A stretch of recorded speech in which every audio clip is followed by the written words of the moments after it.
ભગવાન નથી દેખાતા. કોણ કહે છે કે ભગવાન નથી દેખાતા? જ્યારે કોઈ નથી દેખાતું ને ત્યારે એ જ દેખાય છે.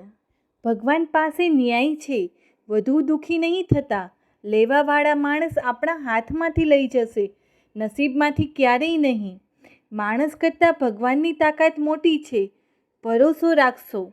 આપણે છોડેલું કે આપણી પાસેથી કોઈએ છીનવેલું, ભગવાન ખરા સમયે જીવનમાં જરૂર પાછું આપે છે. જે થઈ રહ્યું છે તેને થવા દો. ઈશ્વરે આપણી વિચારસરણી કરતાં શ્રેષ્ઠ આપણા માટે વિચારી રાખ્યું છે. ભગવાન પાસે હંમેશા બે વસ્તુ માંગવી. એક ભૂલ સુધારવા માટે મગજ અને ભૂલ સ્વીકારવા માટે હિંમત. કહે છે કે જે સમજે છે એના ભાગમાં જ સમજવાનું વધારે આવે છે. જે ઉકેલનો હિસ્સો નથી બની શકતા એ પોતે ખુદ સમસ્યા બની જાય છે. જો યોગ્ય સમયે પીધેલા કડવા ઘૂંટ જીવનને રંગીન બનાવે છે, સુખી એ જ રહી શકે છે જે બીજાને સુખી રાખવા માગતા હોય છે. જે વ્યક્તિ પાસે નમ્રતા છે એને નમવાની સભ્યતા છે. તે વ્યક્તિ કોઈ પણ ભોગી સંબંધોને સાચવી શકે છે.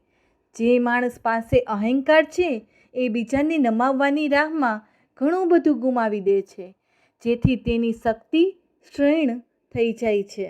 ખરા સમયે તે નબળો પુરવાર થાય છે. ઈશ્વરનો આભાર માનવાની ટેવ પાડજો. જિંદગીનો ઘણો આભાર ઓછો થઈ જશે.